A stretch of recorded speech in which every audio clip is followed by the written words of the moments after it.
I'll do it What are right the now. names?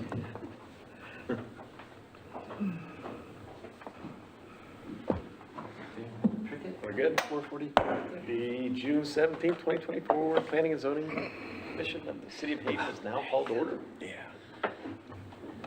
Keith, do you want to? Oh, roll call, sorry. Yeah, I'm like, what? What are we doing here? Up and down. Like Catholic Church. Oh, goodness gracious. All right. Commissioner Erickson, Present. Commissioner Johnson, Present. Commissioner Gibson, Present. Vice Chair Howard. I'm here. Commissioner Prickett, and Chair Taylor. Present. All right. Keith, would you like to lead? We can stand up. I pledge allegiance to the flag of the United States of America and to the republic for which it stands, one nation, under God, indivisible, with liberty and justice for all. Do we have any conflicts of interest this evening? I don't believe we do. No. No, okay. Consent calendar. So, Mr. Chair, the written recommendation wasn't included in the packet, so before you can take a motion to approve the consent calendar, heck, making me crazy, everybody needs to read it. That is this written recommendation right here. Correct. Okay. Okay, give us a second.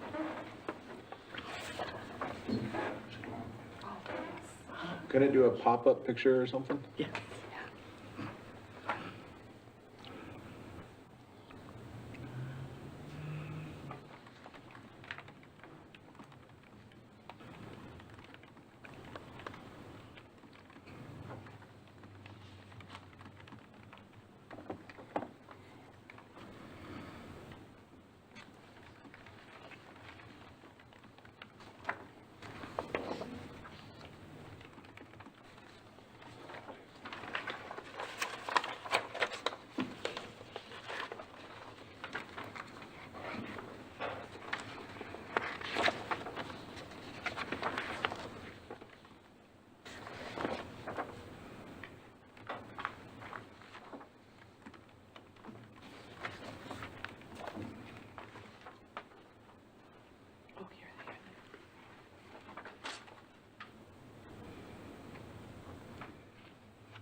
Donna, can I ask a question? Mm-hmm.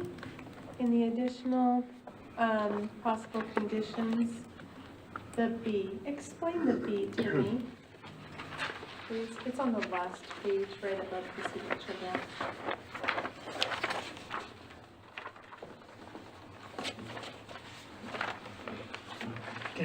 So basically, the additional condition is that Post Falls Highway District requested the developer to provide additional documentation in their transportation impact analysis, analyzing traffic demands specific to those dates, those times that a church service were to occur, and/or the soccer complex and barn events would occur.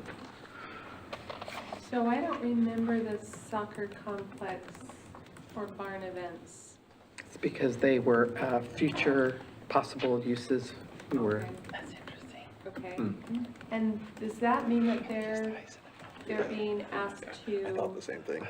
so is the information for that That's amended from the last meeting. traffic analysis, impact analysis, within the original study that they did? They just want a different write-up, or they have to do an additional? Additional. Okay, okay. No, and I remember that it had to do with traffic times, but there were elements in that I didn't remember, so thank you.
Everybody good? Yes, sir. You're good on that end of the table? Seems like we just went over this. Okay,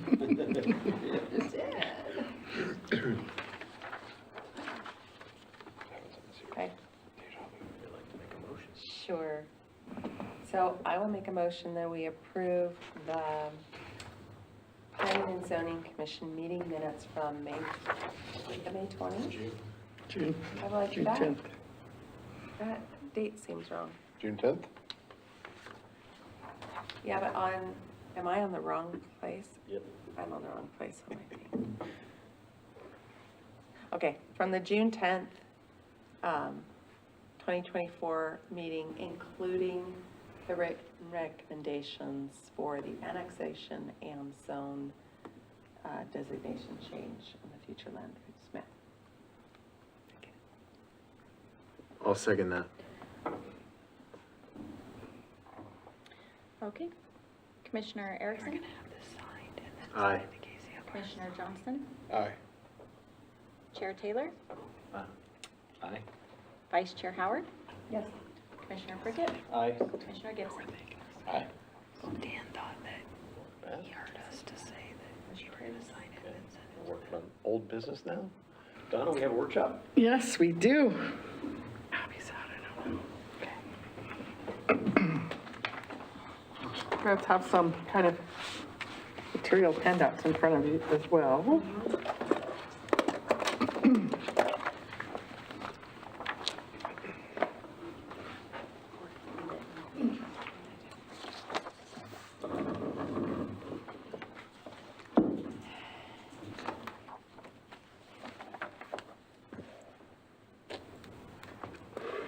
Just as a mode of interest, Brandon Bemis submitted his letter of resignation from the Planning and Zoning Commission effective last week. So you're all here. It's important that kind of bring you up to speed. Is he doing okay? Yeah, Okay, just too many things going on. that happens. We will miss him. He was a good commissioner. So we're going to talk about 4 kind of things today. The first one that we're going to talk about, we're going to go back and look at the noise ordinance just one more time. And so after our last workshop, I was approached by the person that wanted to see changes made to the noise ordinance with kind of an update of what they wanted to see done. And so rather than just showing you kind of what one city does, I went out and looked at lots of them. And so I kind of pulled three that are similar. So City of Eagle pretty much grew about the same pace that the City of Hayden does. It's a bedroom community to other entities around it, but it's a city in and of itself. The City of Rathdrum is what they were kind of using as a beginning place for what the folks that wanted to see the noise ordinance changed used. And then I also look toward the City of Sandpoint because they have several activities in their area parks, similar to what we do here at City Park with activities here in the baseball field out off of Lancaster that, you know, has baseball events until, you know, on the weekends and what have you.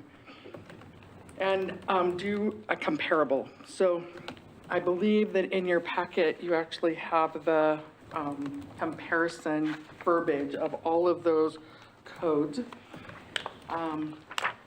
The difference between how those codes are written is the fact that ours is a nuisance code. And at one point, we had a nuisance code that identified a time frame, and then we had, under the events code, we had information about making noise during various events to the annoyance of others and in a decibel range. And that code got removed somewhere in the past because we didn't have a way to measure decibel ranges. And if our Kootenai County Sheriff's Office is who is enforcing all of that, we would have to get them equipped with decibel range kind of behavior, and many of the cities, other than the City of Sandpoint, just don't have that whole piece in there. They totally address it based on kind of types of noise, and then, distance away from the source of the noise that you're having. So I just tried to give kind of a quick snapshot in the front page here that talks about a comparison between those, and to retouch with you guys to see if you wanted us to get a more robust kind of code similar to what the City of Eagle has, or if you wanted us to do something similar to Rathdrum or Sandpoint. Theirs does have decibels in there, so I want to point that out, or something amongst, or leave them again. Previously, you had directed to just leave it alone. So I did like the fact that, just because, not necessarily that the hour changed, but I thought it was interesting that the City of Eagle and Rathdrum both identify construction noise as a different kind of noise versus landscape maintenance noise, which is also different, with different time slots associated to it. The City of Eagle pretty much tells you that you don't want to get up early on the weekend. So that's a Monday through Friday time frame that they actually let you go earlier and not on Saturday and Sunday. City of Rathdrum wants you to sleep in really late on Saturday and Sunday until 9 instead of 8. 10 p.m. to 8 p.m. seem to be pretty consistent across the state of Idaho as far as quiet hours go. Anyway, just thought I'd throw that out as food for thought. Ours currently say from 9 p.m. to 6 a.m. is the quiet hours on the weekdays, from 9 p.m. until 7 a.m. on the weekends. Event and parades and public assemblies, they can't have any of that going on between 11 and 7 a.m. And then events in the park, unless it's a special event, permitted through the event, can't be happening anywhere between 10 p.m. and 6 a.m. But if you had an event permit, you could go as late as midnight. And that seems pretty consistent throughout the state as well. Never fails. Just keep turning them off. Donna, I've got a question for you. For those last two bullet points, event, parade, public assembly, and park, it looks as if City of Hayden is the only one that has specific language for those. Do you recall if there were specific events or certain things that led to that verbiage being in there, or? These two are in the specific codes related to parks, so parks are closed after 10 and don't open until 6, except for the Honeysuckle Beach boat launch. So that's why those quiet hours exist there. And the 11 p.m. to 7 a.m. is really for parades and public assemblies. Again, trying to stay close to those quiet hours of 10 to 8. And I don't know why they were differentiated separately. Might have been remnants of old code and it just didn't get moved out. But as you found in, or as you see in the documentation that you have, they've actually gone through and defined various kinds of noises and what those mean. And we don't have any of that. I mean, it's just to the annoyance of others. So I think that parts of that is really probably beneficial, to have it a little bit more specific. And then also, you know, if it's just that you can't be noisy to the annoyance of others between 10 p.m. and 8 a.m., and you don't have any of this other language in here that says that you can't be, it can't be heard more than X amount of feet from a property line or a source, then how are we really measuring noise during the hours of 8 a.m. to 10 p.m. during the day? Our code doesn't really address that, the way it's currently written. So I thought it was kind of interesting rereading some of the other codes that are out there in their entirety. And then another question would be, was there a specific complaint that, I know you mentioned something that brought all this up, or was there a specific event? I think there's a couple of things.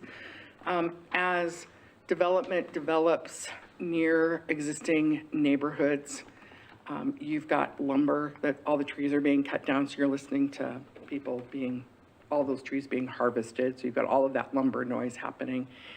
Then after you've got lumber noise and you've got ditch diggers and clearing and grubbing and all of that racket going on, and the backup beepers and all of that noise happening. After you've got construction of that happening, you've got everything filled back in, then you've got the whole vibrator racket going on. And your shelves are all jingling along that we hear all the time.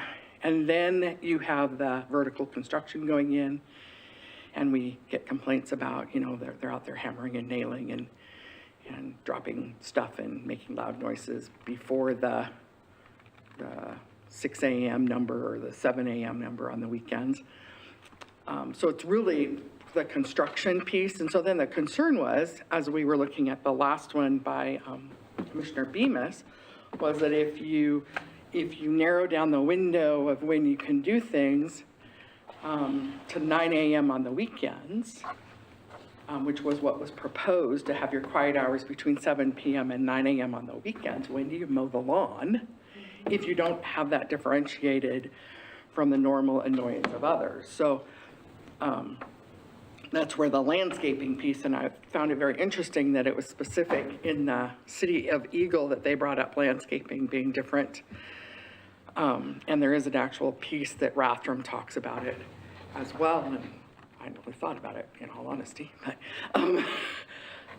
so I thought it was interesting that they brought that up. And then as you kind of were cruising along, looking for other noise, like the ka-thump, ka-thump, ka-thump noisy, and the noisy vehicle ordinance that the city of Coeur d'Alene just passed.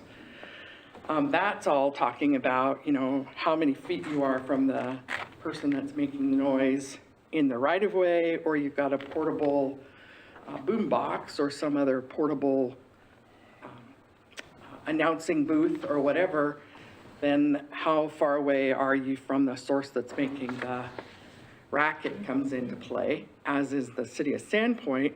Theirs is, yes, you can have those noises occur on site between 6:30 a.m. and 10 p.m., but if you're 100 feet away from the property line of wherever the heck this thing is that's making the noise, you shouldn't be able to hear it as though they're next door. And so it puts some sidewalls on it. Our code doesn't have that at this point. So I wanted to show you the whole code kind of in comparison rather than just those snippets of the time frame. And I'm not expecting you guys to give me a direct answer tonight. I just want you to think about it. We'll probably look at this code as well as others on our first meeting in July. Okay. to kind of wrap this piece up. And then I think we'll be done with workshops, so. All right, Thank you. so we'll chew on that for a while. I did send the wetland code out earlier this afternoon, and I apologize for that being so late. I lost my head in there someplace. Too many dates. Probably in the second and third meetings. Something like that. So we had an instance where we were looking at the term kennel. That seems pretty easy. It's an object that you put an animal in, right? Should be easy, but that's not true. So we have kennel defined in two places. It's in Title 433, that's the animal code, and then it's also in the zoning code under 11.2 under definitions. And of course, could they be the same? No, that'd be too easy. They aren't the same. So we are proposing to amend the animal code and point it to the zoning code for the definition of kennel. So that's consistent. And then we are proposing to amend our kennel code to be in line with Kootenai County Sheriff Animal Control Officer who enforces our kennel code to have those definitions work across the board. So their definition of a kennel is any lot or adjacent lots or any building, structure, enclosure, or premises on the same or adjacent lots in which a total of 6 or more dogs 6 months of age or over are kept or maintained by one or more persons.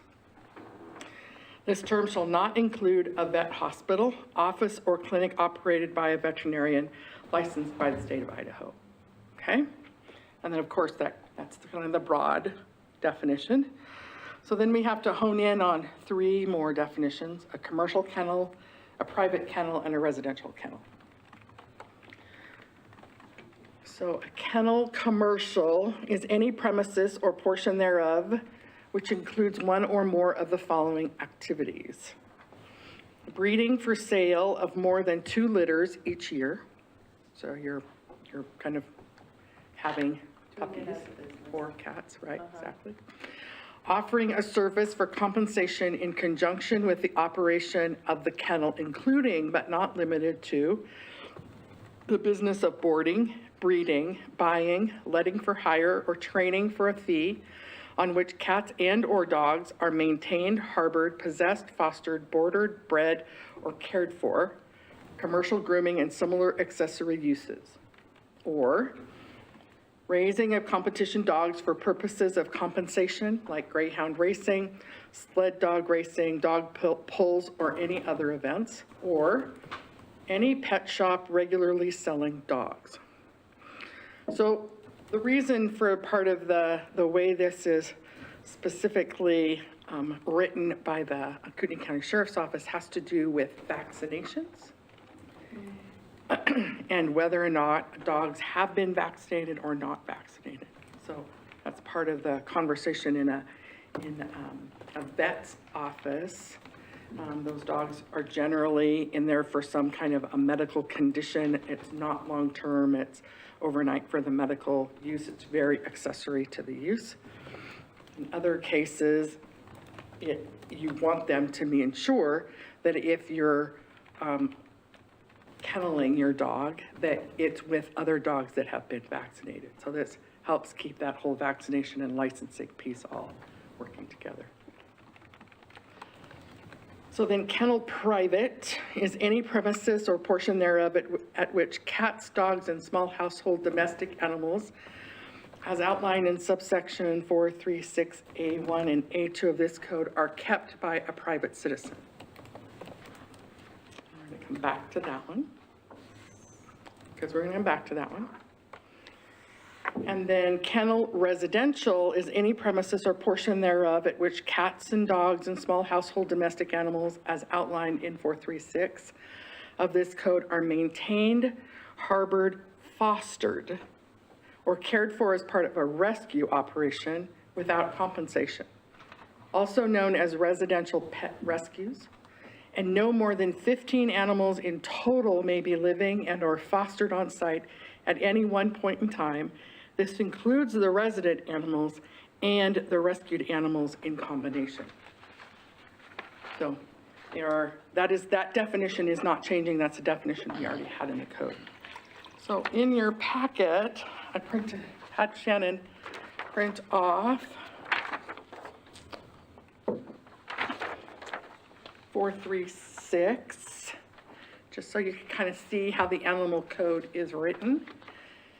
And so what it basically says is that dogs, cats, and miniature pigs, not exceeding the number of limitations as set forth in subsections C and D, and we didn't get D, it's on the next page, of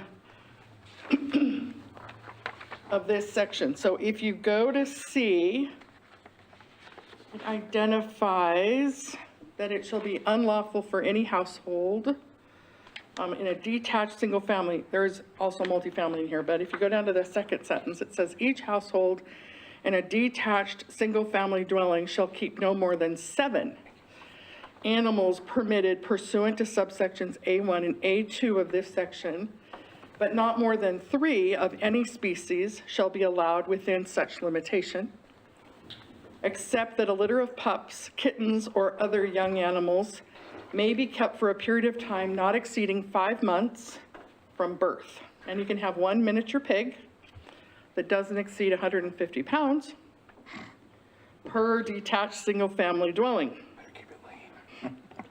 As long as the lot is located in either residential or residential suburban or the ag zone district. So if you're just in a single family, single R1, you can't have a miniature pig. But if you're in the residential suburban or ag, you can have a miniature pig. I'm a little confused. I see 15 animals here. You said 7 and then you said 3. Correct. What's the current thing? That is the current thing. What I'm reading you right now, that's what section C says. So if you are a private kennel, you can have no more than 7 animals. But if you're a residential kennel, you can have your 7 animals and 7 more that you are rescued animals. So there is a distinct difference between those two. Is there any restriction as in, And not all 7 of those, as you noted, could be dogs What or about, like, people cats who have or rabbits. Just up to Pigeons 3. or birds or Up to 3. 3 pigeons? Well, that's kind of unusual. Any 3 of one species. What about chickens? Is that That's up there, B, notated here? no roosters. Yep, chickens are in there. 3. That's the way that code section was. I just thought you guys would find it interesting as we're looking at the code to have that piece in this front is of one you. I'd like to chew on and adjust some numbers on. Yeah. You can only have 3 frogs? You can actually have 10. So that's why those, pardon me? Actually have 10 chickens, I think, No, Maximum of 10 hens or ducks per acre. per acre. per acre, but I was doing per detached single-family house up to 7. 10 hens or ducks per lot. So if you don't have an acre, 3. If you have an acre, 10. Up to 10. That'd be a 20,000 square foot. Oh my gosh. Yeah, so it's a really interesting code to administer, so trying to get these kennels in line with the person that's actually helping to administer them is part of the reason for this request. Oh my gosh. Just tell your chickens to identify as kids. Okay. Things to chew on. I said this was a lot about, chewing on. Okay, well, we'll chew on that one. That one definitely needs chewing. So you have kind of 2 pieces of documents. Okay. Hey, don't they 2 say always use documents. your brain? You have, That's likely you you are. have this one that's redlined that we kind of wandered through about signage. And then you should have one kind of sort of, did they get this one? Which one is that? The Yes. diaper roll? That's It's the the- ITB. Okay. The transportation So one? it's the last 2. And it's kind of highlighted all of the areas that could apply to these billboards that we kind of owned. So today, poster panel, bulletin panel, off-premise signs, better known as billboard signs, are off-premise, non-conforming signs. And you need to figure out what to do with them. You have seen some reports in the Coeur d'Alene Press. City of Coeur d'Alene is also trying to figure out what to do with their off-premise billboard signs. So I just wanted to kind of walk you down billboard signs in the city, just to give you some geographic. I didn't realize how many there were, in all honesty. I kept going, oh, I didn't know that was there. Because you drive by it often enough and you just becomes part of the fabric of the area. So we're going to progress from south to north. The first one that we're going to go by is the one at Walmart, which is right here. For the urgent care. And as you're driving southbound, it's right there before southbound, going southbound. Oh, I thought we were going south to north. This is the aerial that we're going from the billboards as we see them from south to north. Oh, okay, yes. As you drive southbound, Yes. and I kind of tried to give you context of how these signs look and where they're at. So as we're looking at this sign, we actually have a sign permit floating around for this particular sign that we've been reviewing. It's how big, Shannon? 672 square feet? Correct. And it's a little over 50 feet long, and it's a 48 little by over 14, I believe it is. 14 feet tall, okay? You're gonna wanna write that down, because it'll come up later. So Area sign height. 14 by 52 plus or minus, That 48, can't go that 14 by side. 48. 14 And by it's 48. about 672 feet. And then as you turn around and you head northbound, that's what it looks like as you're looking northbound. A key component of this is that this is a, Highway 95 is a split, 2 lanes in either direction, and there is residential on the other side of the highway. So key parts to be looking at when you're looking at signage. All right, so as we troops on down up the road, we're going north. And before we get to Hayden Avenue and in front of Odyssey, there's another one. Kelly? And so as you are looking southbound of all of this interesting signage, there's that sign right there. And as you're driving northbound, there's a triple play sign over here. How big was the triple play sign? 196 square feet. So the whole sign, the triple play, as well as electronic reader board, is just under 200 square feet, just as a comparison of size. And across the street is the billboard sign. These billboards have been in place long enough, we don't really have accurate information on how big they are. So, FYI. All right, we're gonna keep going north on Hayden Avenue. And just north of Rustler's Roost, you've got another billboard sign. And so, again, as you're driving north, there were lots of pictures on Google Maps, by the way, that is in the snow. You can't see these hardly at all. So here's the billboard sign here. And then as you're driving southbound, here's that billboard as well. Continue, we're gonna take a small veer, and we're gonna go over to Government Way, because by golly, there's one on Government Way between Dakota Avenue and Miles. For So McDonald's. you kind of have the RV place, and then directly north of that, you've got kind of this big Quonset hut. And directly north of that, and before you get to Razzles, is the sign. So as you're looking northbound at the McDonald's sign, and you turn around and you go southbound, and the reason the speed limit sign is in here is because it's a 25-mile-an-hour speed limit.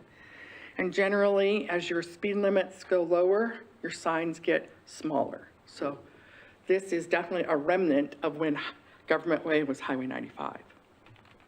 Give you a little bit of perspective on time that it's been there, long time. So then just another picture to kind of show where it sits in relationship to what's around it. So you're saying the billboard's too big for the speed limit? We need to increase the speed limit. Try. Yes. You're gonna get in trouble. You're bad. So now we're gonna migrate back over to Highway 95. So all of those billboard signs that we just looked at are all in the city limits today.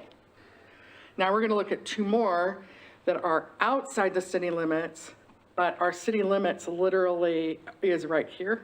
So if this property were ever get annexed into the city, we would be annexing these 2 billboard signs as well. So northbound, this is the lottery billboard. And then southbound, here's the first one, and there's the second one. So it just gives you kind of a feel for what it looks like. Oh, that's Tobler, and then that's up at Lancaster, okay. So, So before you go on, how do we view barns that have signage that is not for their barn? It's not advertising anything that's there, but it is used as a billboard. I don't know of any barns in the city of Hayden. Lancaster and 95, Yeah. The barn at Lancaster and 95 isn't in the city limits. exactly, but that's the one, I think that's what she's referring It's in the county there? Yeah. There's also one that is on the left side, so it's on the southbound side, but you see it probably from both sides, north and southbound. I want to think that it's Or what if one was built? just past, Oh, I know which one you're talking about. It's a residential piece of property as a residence. They put them up generally around political events, and so we pretty much ignore the fact that they're there until the political event is over. so they have a specific period of time, pre and post, that, We're working on that. I mean, it's really, everything at the city of Hayden is code enforcement driven, and we don't really have a code enforcement officer, so as people complain, we follow up. okay, Good question, though. okay. Because I was like, that meets my definition of a billboard. It catches my eye like a billboard, squawks like a duck, acts like a duck. So do people call and complain that there's a billboard? People ask if they can upgrade billboards, and so they are legally non-conforming signs today. And so as a non-conforming sign goes, we don't have any design standards for them if they were to upgrade.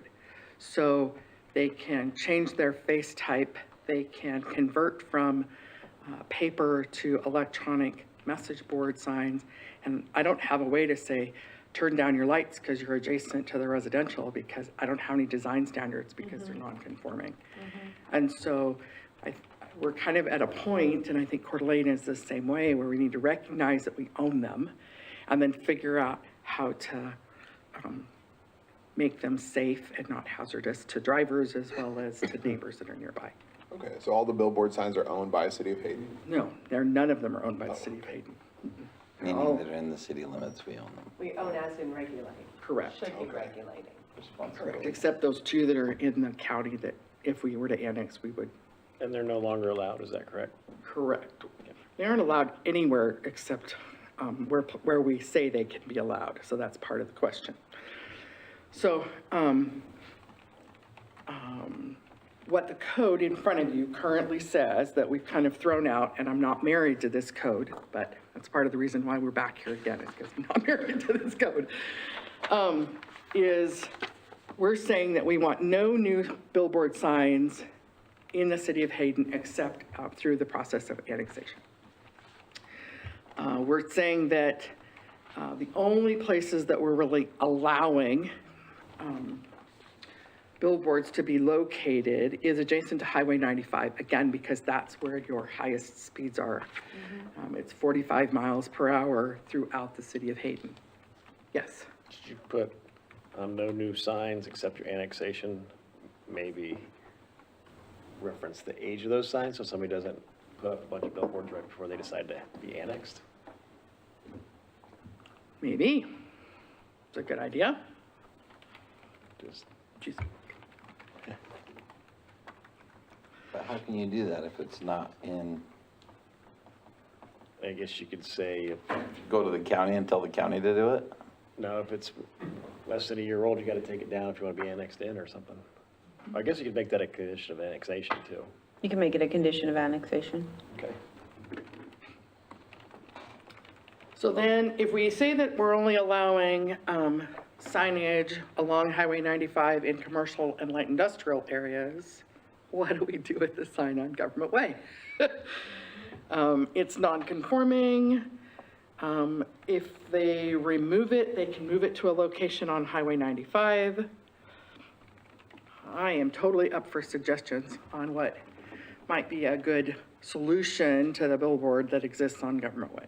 So, Are there, so part of me likes the nostalgia of the way things were.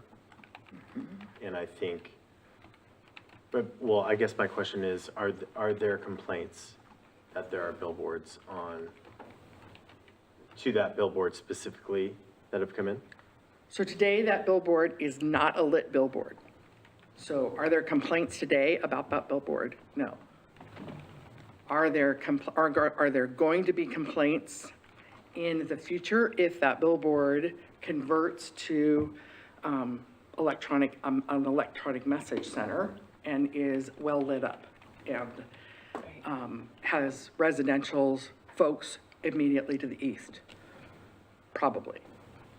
I can't say for certain, but you know, if you've gone from something that was really low key, not terribly invasive to your privacy, and then all of a sudden you've gone to something well lit in the LED world, we hear complaints all day and all night about lighting that lights up my backyard like a moon all the time. And right now, again, I don't have any hammer.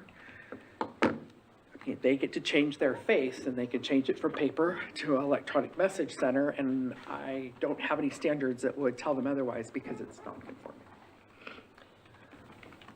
Is the sign over at Triple Play, is that considered a billboard? It is not. I was just using it as a comparable in size. Okay, so businesses are still allowed to put up a big sign saying that, hey, we're here, this is our business. They're allowed to put up a sign in accordance with the size restrictions on Highway 95. Okay. Is the triple play sign conforming or non-conforming? Triple play sign is a sign that is larger than a single sign, but because of the length of the distance on triple play's frontage, they could have put up 3 of them. And again, because our code doesn't really identify that you can't put them up like dominoes, it was concerned again for safety and hazard of having 3 of them doing that flashing thing at the same time versus 1. So that it is a little larger than what they would have been allowed singularly, but much smaller than an aggregate of those 3 signs.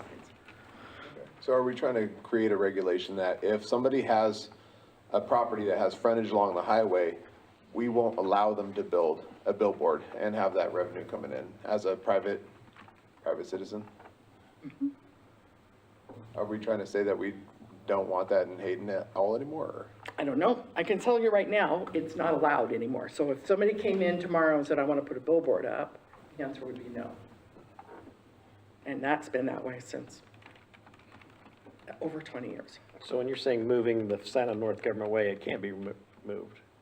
So I'm saying that what the code kind of says today that's in front of you, Yeah. that was redlined, is that if you were to pick up the sign on North Government Way and you were to have land or you were to get an easement on Highway 95, we would allow you to put that billboard sign back down on Highway 95. What we would not be wanting is billboards anywhere other than in the Highway 95 corridor. And can we just have them leave it there on government and just say, don't light it? I don't think we have that flexibility. I would defer to our legal counsel. No, we don't have that restriction, and they can change the face. So if we were to, but if we were to make, if we were to construct a code that did not allow electronic signs larger than X on government, would that work? Because then it would apply to more than just that. That because we're giving a size restriction to lighted signs, which we want mom and pop businesses to be able to, if they so choose, within size. That's a business sign. That's a non-resident sign. So how, so that's this is a totally different class of sign. Okay, so we're gonna keep going. I want you guys to mull that over. Okay. So the code that you've got in front of you says that any new sign, any new billboard sign, proposed poster or bulletin panel sign that were to go up on Highway 95, the way it's currently written, would require a conditional use permit. That then the Planning and Zoning Commission would have to make findings of. The first finding would be that it would not negatively impact the visual quality of a public open space. The second one was that it will not block the view of a structure of historical or architectural significance. Taken from other codes, not sure it applies, but I'm throwing it out there. Okay. And that it must meet design and location standards. And do we have those design and locations? So they're kind of in here. They're in the red that you've got in front of you, and they're in the IDAPA, Idaho Transportation Department language on what you can and can't do on your signage. The reason that I included the IDAPA code in the code section related to signage is because there are easements on properties up and down Highway 95 that preclude them from placing signage on their property unless they're in conformance with the IDAPA rules. So it kind of makes sense to just lump them all together. And so the purpose of the rule is to set forth standards that apply to directional and other official signs and notices which can be erected and maintained adjacent to the right-of-way of the interstate, state, and primary highway systems that are visible from the main traveled way of those systems, and identifies signing restrictions. So then if you kind of go through and you look on page 3 of your IDAPA rules, it gives you some definitions. And notice that under advertising structures or signs, or advertising displays, it talks about plaque, poster, billboard, or other thing which is designed, intended, or used to advertise or inform. So it's defined in the definitions. It talks about where things are commercial or industrial of the urban area. And then it goes on the bottom of page 3 on what kinds of things denote a commercial or industrial zone, and that's quite a long paragraph.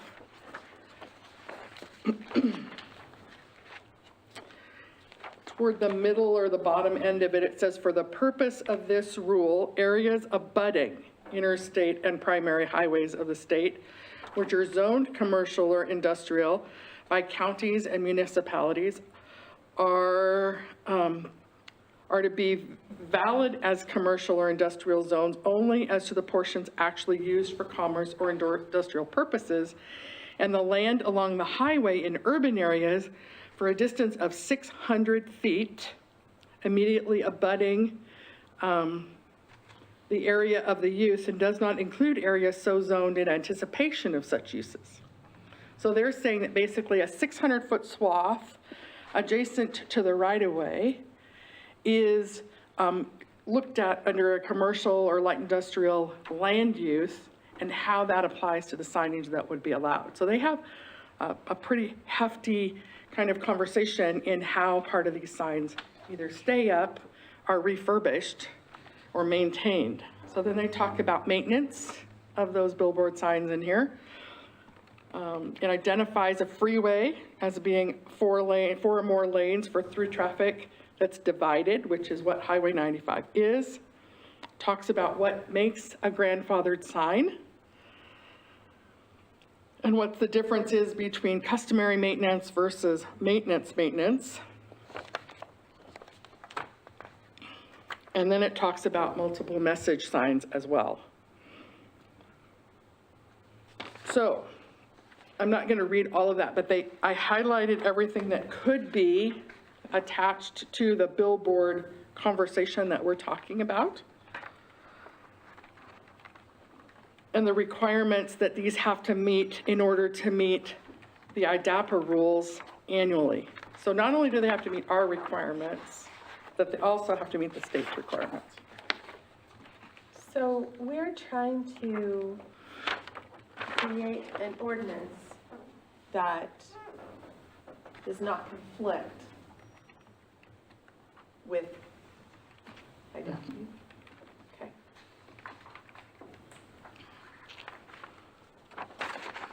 Totally makes sense. So I'm going to let you chew on that a while too. I'm not proposing that you make any kind of directional decisions. It's a lot of information. Right. But I just want to make sure that as you read the code that we're proposing, which is the red-lined pages, that, and you kind of apply it, and we've given you kind of a drawing of a billboard up here, that as you walk through this, you can see where we struggle, because the code that I pulled was from other areas that have renovated their billboard signage, and this is kind of what they came up as the highest and best, mostly in areas where you have straight highways. So our Highway 95 is about as straight as you go. And so as you're looking at those design standards on page 12, it's on the back of the red line version. The first thing that comes to mind is that they're saying that your sign height shouldn't be greater than 10.5 feet. Now, I had you write down the dimensions of the other sign. How tall was it? 14 by 48. Right, so the 14 automatically just kind of blows it right past this 10.5 number. I have no way of measuring the other billboards that exist out there today. So we got to kind of figure out how to make this work for what we want it to go toward.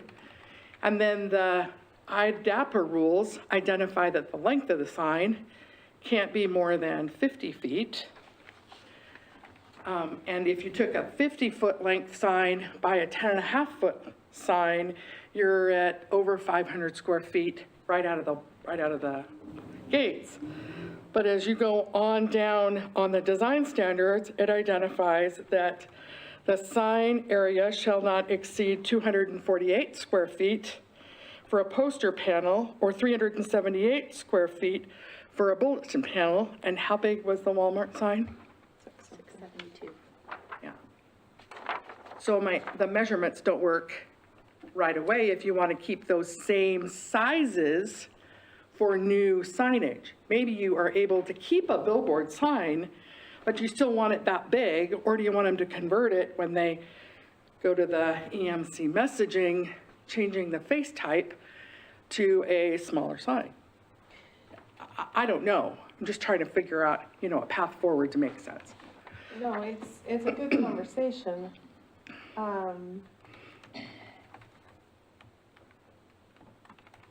So basically, we wouldn't be able to do anything unless they came for a change. And it's at the time that they come for a change that they would need to comply with the new standards and new design standards. Correct. So then if you keep going down, we're gonna keep kind of blowing this out of the water just a bit here. So if I go to the aerial imagery and I were to look at, it's number 4 in your design standards says, no sign may be located within 1,000 feet of another billboard on the same side of the street. So as you noticed, all the billboards on Highway 95 are on the west side of the street. However, if a sign is larger than 312 square feet, the distance to another such sign must be at least 2,000 feet. So I'm gonna just. Is this ours or just IDAPA? This is what I've pulled from other jurisdictions with similar highways down the middle, just trying to give us some place to start. I'm not, and again, not married, just trying to figure out how to move forward. So,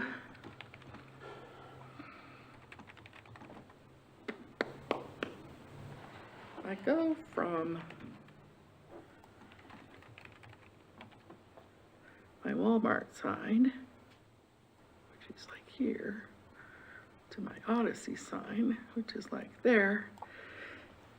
Those are 2,500 feet apart. So they would meet that 2,000 because we know that's well over the 312.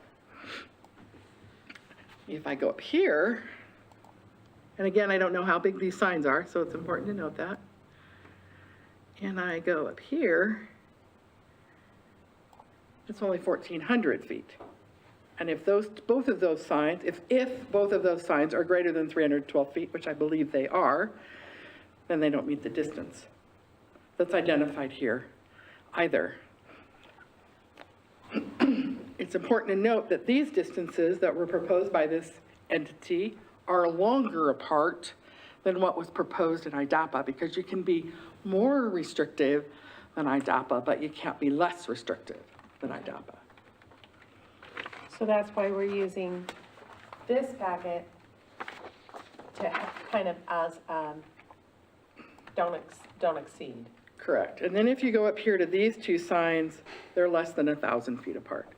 So just, trying to give you kind of, so I was just working through this. So then a sign on one side of the street may be no closer than 150 feet from a sign on the opposite side of the street as measured along the line of travel. So you can't have one here and 100 feet later, one here. Yeah.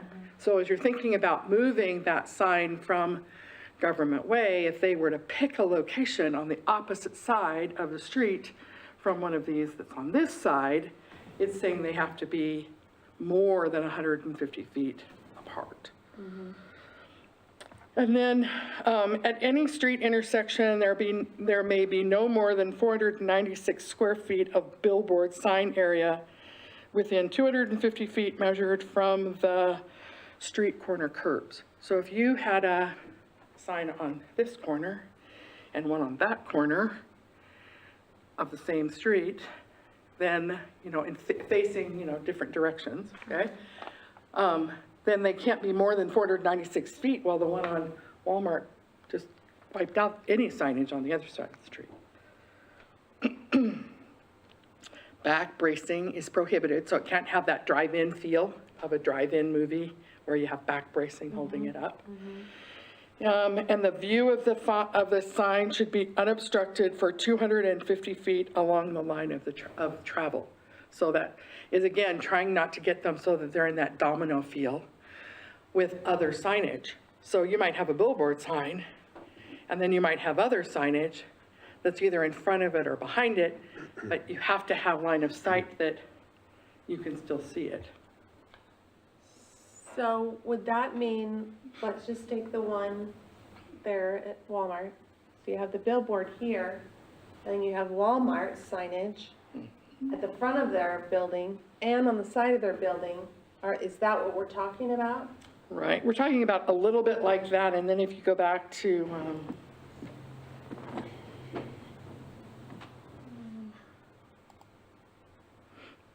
if this Exxon sign were in front of this billboard sign, would you be able to see the billboard sign? Oh, Think of it in that respect.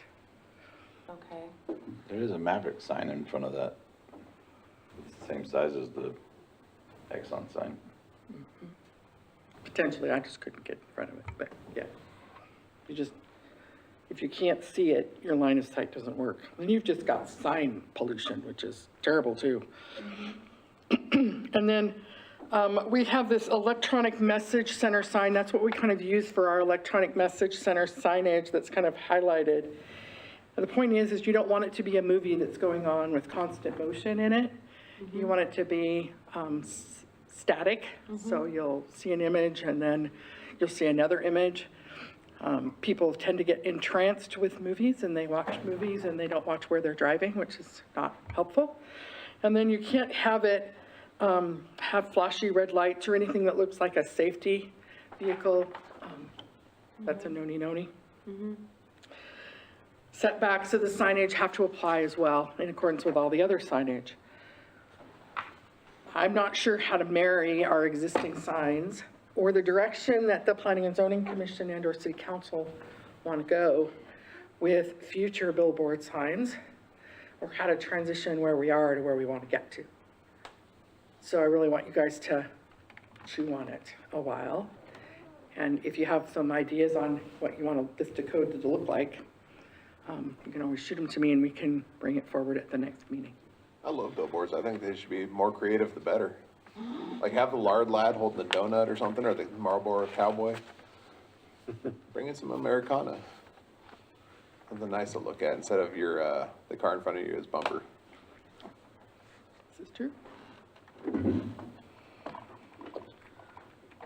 All right, and then one quick thing Shannon and I were looking at. So it says that your maximum height for your billboard is 40 feet. And so where is that measured from? And so basically whatever at whatever location, can you explain this, Shannon? I'll point. Maximum height location. So instead of taking it just from the pole going to the top, since it's on a slope, you would go at the bottom of the slope to the top, and that would be your 40. So the lowest. Has to be from the low point, yeah. Lowest Point slope of grade on the lot. to the top, Yeah. lowest grade. Okay. That you have totally to makes sense. bring in That's a how I dump read, load that's how I dirt. interpret our current code for sign height. Of course, if it's on 95, there's not a lot of slope in there anyway, so. Donna, you mentioned a few times the possibility of moving the billboard on government to 95. Is that something that has been proposed by the landowner, or is that just a thought that's floated? It's just a thought because your signage, as we were talking about, as your speed limits go down, your signage usually goes smaller. You're just immediately outside of your central business district where that sign is located. It's not generally where you would anticipate seeing a sign of that size. So I'm not saying it has to go away. I'm just saying that would it make more sense from a long-range planning perspective if it were to go away, potentially? And if it were to go away, I don't want to take away their rights to have a sign. So some jurisdictions say when it comes down, it's gone. Right. And I'm not suggesting that. With this code, we're suggesting that if you want to keep it, you have to move it to a place that makes better sense. And usually the landowner owns a sign and they rent it, so they probably don't own land on 95, so they couldn't move it. Right, that's why I was Unless asking they that. got an easement to put it on 95 or purchase property. But in effect, it'd probably go away, because And I'm not suggesting that is the only way to do it. I'm just, Well, and I think the conversation about existing signs isn't what this is designed for. She's just using existing signs as examples to show how the code operates or could operate. So I think we want to be really careful that we're not talking about making changes to existing signs. They're just the current examples when you try to apply the code. So if we magically snapped our finger and this code is now in place, is it the idea that we would grandfather in the existing signage? they are today. They're all non-conforming, legally non-conforming signage. we just don't. But what I'm saying is the new code, would they It be would still identify grandfathered? them as, I don't know, it depends on how we write the code. But I think that's the whole point is, Yeah. you just said, if we magically snapped our fingers and the code was enacted today, we don't have a code. She's trying to get direction from you on where the code should go from here, the difficulties of it now and where it should go. Your question is, would we enact a code and then, there's no such thing as grandfathering, erase that term from your vocabulary? Okay. Would we make it so that anybody in existence that's non-conforming needs to bring their signage into conformance? Probably not. It would be a trigger point at some point in the future. Yeah. I think this conversation is the same conversation in so many things in the city, where a lot of the struggles that we have currently are because 20 and 30 and 40 years ago, everybody thought that Hayden would look exactly like it did right then and never look any different. And we don't legislate so much of the things as much as we plan for future that might be. And what would we want the city to look like then if that's what it looked like, so that we don't just let it be willy-nilly like some large cities in our area look willy-nilly because they look unplanned. And we don't want Hayden to look unplanned. Well, what I gather from this presentation is that we don't want billboards at all in the future. Like, nobody's ever allowed to build billboards anymore. Well, today, that's what the code says.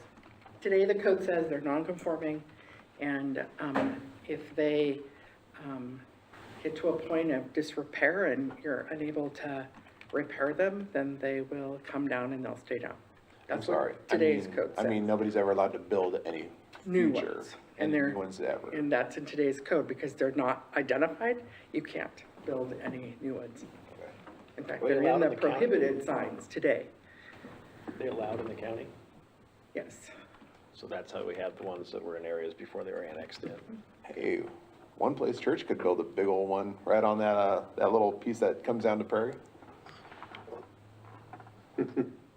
No comments.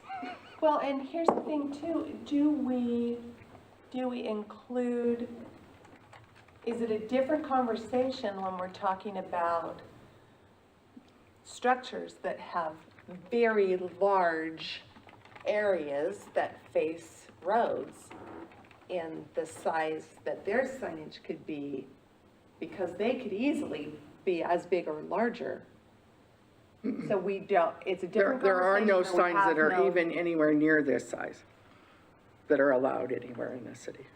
So even if it's on the size of Walmart, kind of thing. Well, that's different, though. We're talking about freestanding signage. Right, we're talking about freestanding signs, not ones on buildings. Not something plastered on the side of a wall. And we Okay, have code that limits This- what they can put on walls. that, I guess and- that was what I yeah. was asking. Okay. Okay. And we do have sign code for even the largest signs that are freestanding signage are nowhere near 672 feet. Right, Yeah. right, okay. Okay. All right. Things to think about. I just had Shannon pull the pieces of the PowerPoint, just to kind of give you guys that wetland, looking for that wetland direction question. Can we back up to signs one more time, just for one additional comment? The other thing with signs is, we're just talking about design standards, because the First Amendment, there's a lot of First Amendment protections with regards to content. And so I was kind of referring back to a comment that Joel made about, awesome billboards with awesome fun content, but we don't really get to regulate the content. So we're not talking at all about content of the signage, we're talking about just the design standards, just to be clear. Yeah, just personally, I was just saying, like, I love to see cool billboards, like go to old parts of Vegas and stuff. and see Yes. some Cool little billboards. And what I was kind of springboarding off of is we don't get to dictate it'll be super cool. Which is part of the reason that we've always said in the city of Hayden that, and many jurisdictions throughout the state have said the same thing, that there is no off-premise signage. And so one of the things that will happen with this code amendment is that will go away, because if we don't dictate what's on a sign, how do you know that it's not on-premise or off-premise? What do you mean by that? So we'll say Like an that advertisement. we'll say you have Howard Dentistry. And so your signage is all potentially related to Howard Dentistry, but say you have a big, long area and you give an easement to Erickson Law. And so Erickson Law puts up a sign. As long as he doesn't utilize more square footage of signage than what you're allowed, you guys are great. You can both have signs up that say whatever, because I don't look at what you say. I look at how much area your sign is and how much you're allowed. But his building is actually Don't care. nowhere near mine, and that's what we're calling off-site. Correct. Off-premise. It is an off-premise. And now we have dictated content by saying we can't have off-premise signage. So that off-premise conversation is. We're going- saying to you, leaving the you code. can't have a sign in your yard that says Erickson Law because it's an off-premise sign. Okay? So we're just grappling No, with no, all no, of this. I understand, I understand that. So I'm gonna grapple right on back, and that is, how do we deal with offensive? There's a few rules for that, but not a lot. I don't know, of course Offensive not. is quite subjective. Yeah. I understand that, but I think that there are laws of so you said- decency as well. Not really. Really? You'd like to think there is, but There really aren't. they're, Okay. So it's just about, again, about design standards. You can have X amount of square feet of pole signs, you can have X amount of square feet of monument signs, you can have X amount of square feet on the side of your building, you can have X amount of square feet on your canopies and your awnings and on your windows, and in total, you can only have X amount of feet, and that's what we look at. So we're And then talking about doing structurally, we make sure that it'll actually stay Sure, where it belongs. sure. And then this is maybe some additional standards in the industrial zone that allows larger signs essentially? Is that? Not really, light industrial and commercial are pretty darn Height. similar, but Light height industrial height can is go different, to 60. 60 feet. How does this pertain to like the little political signs that you vote for mayor, whoever? So temporary signage, which is 2 feet, 2 feet, 2 by 3, not to exceed 7 square feet. that's right. And you Yeah. can't put it in the right of way. Can't be in the right of way Can't be in the Have to right of have way, owner's has to be on permission. private property. and only 90 days Yeah. for temporary signage. If you put up a bigger sign than that, then you have to come in for a sign permit and show that you're meeting the sign code in the fact that whatever you're putting up isn't exceeding wherever the heck you're putting it up, again, based on whatever's already up there. Yep. All right, so read through that section. We tried to give you, and I can email you this, this one here, or a drawing or whatever, if you want to play around with this code, see if you can, you want to look around and find somebody else's code, makes sense. I'm all there. So again, I just had Shannon work through kind of a, recap of the jurisdictions that we looked at for wetlands, reiterating the fact that we don't have any in the city today, and we only have one in our area of city impact. And then I'm just looking for direction on if you want me to do something more than what was kind of done in other areas, which area you'd like me to kind of follow. And again, you don't have to give me an answer tonight, but I will be looking for direction at our next workshop. Can I ask a question on that? Can we, how do I want to put this?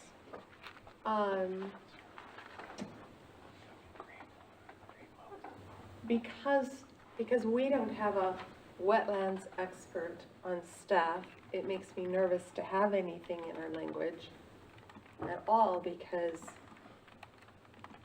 who are we to determine? But even in having language that directs a developer or a landowner to seek certain approvals, how would we know that that land even needed approvals? Because if we were to send them to another agency to look at those approvals, we would either get a doesn't need it or it does need it. This is what they need to do to make it happen from said Almost. agency. Almost like will serve letters? It's just a review letter that they provide back to us. So then we would be asking, because we aren't experts and we wouldn't know what land needed that and what didn't, we would just blanket send, that would just become a no, requirement? your city staff knows which agencies need to be served with notice to provide comment back. You don't have to know that, they do. I understand that, but here's my concern. Let's say I own 20 acres, out on the prairie. And I have ducks that come and fly and land there every year. And there might be a little pond there. Are we expecting staff to be expert enough to know to send that particular landowner who wants to do something with their land to get a notice from them? Or, and then what happens when we miss that? Because we aren't experts in wetlands. So if it's not delineated on the, what, sorry, your husband's calling. I know, he doesn't know. I'm gonna hang up on him. Timeline works like. I hung up on him, you can tell him it was me. So if it's not delineated on the wetland map, then you're gonna hear from the neighbors that, well, I know we just had this in Sandpoint, there's a frog habitat, there's ducks that land every year. Right. And then we're gonna give it, staff is gonna give it that extra layer of service, of notice to the agencies for those reports back. So we're depending on the. No, you only have any obligation if it's delineated on the wetlands map. Yep.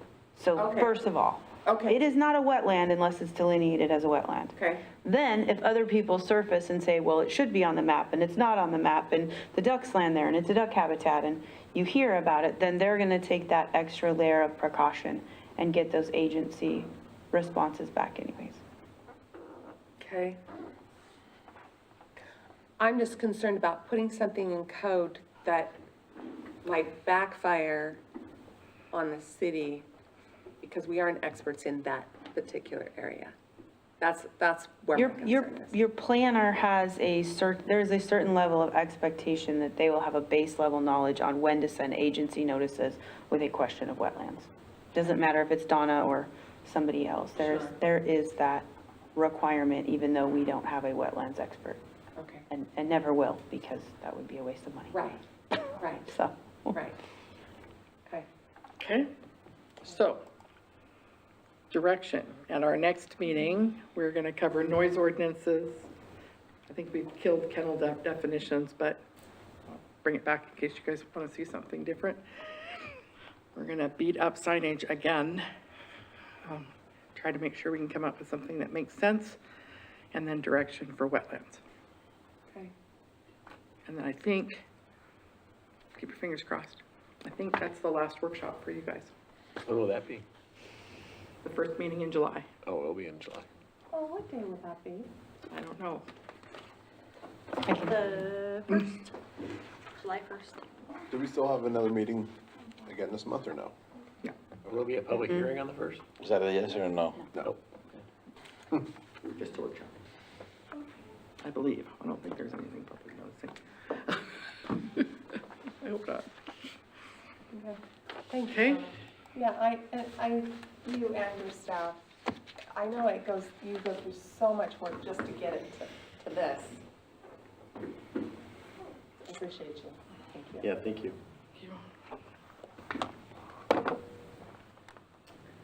I think that was my whole report too.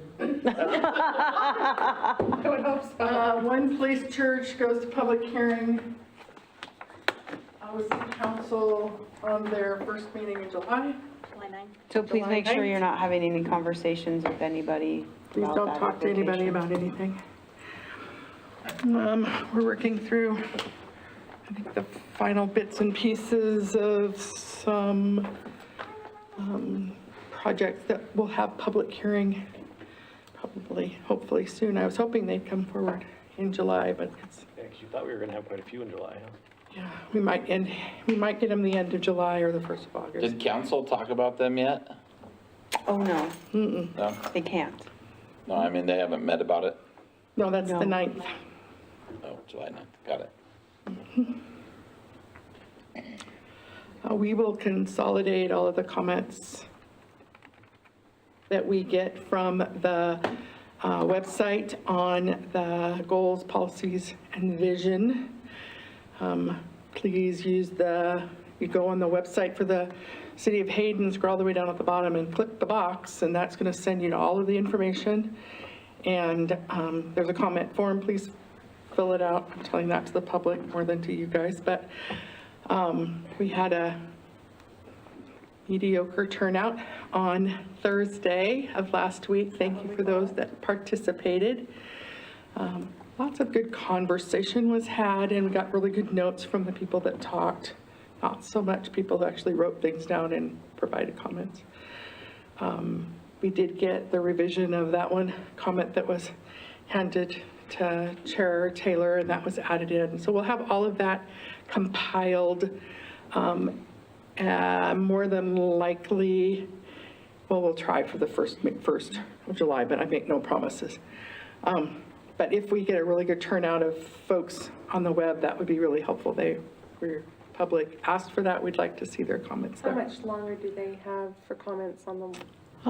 We said 2 weeks after Thursday, so what does that give us for a date? Anybody got a calendar? Yeah. That was 13th, right? Yeah, so 27th, 27th. And then we'll compile those and have those available at your first meeting. Okay. Yeah, I hope that we get some comments where people have actually looked at them and have comments about the goals and policies online. vision. Because there really wasn't a lot at the open house. So, okay. Thank you, Donna. You're welcome. Yeah, thank you. Anybody have anything else to add? We are adjourned. All right. Thank you.